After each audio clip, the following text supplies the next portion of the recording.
Everyone আসসালামু আলাইকুম, welcome back my daily blog. এভাবে চাপড়ি খেতে কার না ভালো লাগে? গ্রামের মানুষ বেশিরভাগ এভাবে চাপড়ি খায়। আমার কাছে খুবই ভালো লাগে। এখানে কাঁচা মরিচ, পেঁয়াজ, ধনেপাতা দিয়ে এগুলা তৈরি করেছি। আমার কাছে খুব ভালো লাগে। আপনাদের কাছে ভালো লাগলে তৈরি করে নেবেন। খুব অল্প সময়ে এগুলো তৈরি করা যায়। ঘরে চাল ভিজা রাখলে চালটাকে ব্লেন্ডারে পিষে নিলে হয়ে যায়। খুব সহজে রান্না, একটা মজার খাবার। সাথে তো চা থাকেই।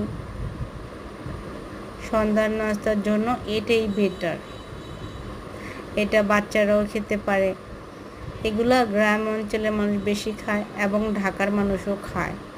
সব এলাকার ভিতরে এগুলা খাওয়া হয় কম বেশি। যখন আমরা 300 ফিট যাই তখন হাঁসের মাংস আর যখন এগুলা দেয় খুব ভাল লাগে। ঘরে বানালে ঘরের মজাটা আলাদা হয়। আমার তো দেখেই জিভে জল এসে পড়তেছে।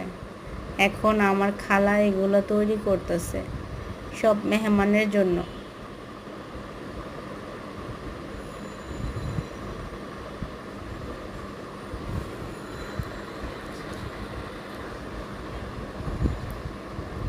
একটা একটা করে দিয়ে তুলে নিচ্ছে, ওপিট এপিট করে ভেজে নিচ্ছে,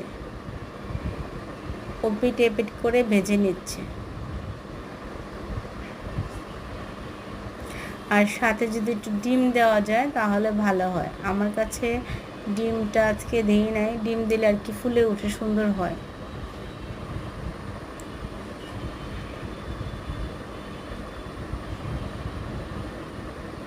একটা একটা করে অনেকগুলো তৈরি করেছি। এখানে সব কিছু মিশ্রণ নিয়ে নিয়েছি।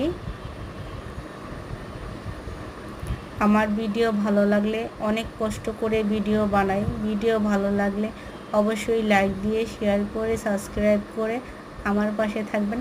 সবাই আপনাদের ভিডিও দেখার সুযোগ করে দেবেন।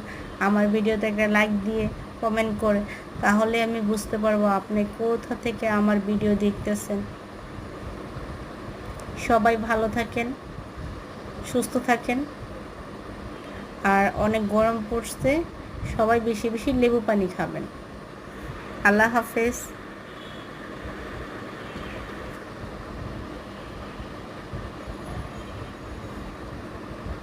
স্বাস্থ্যকর খাবার।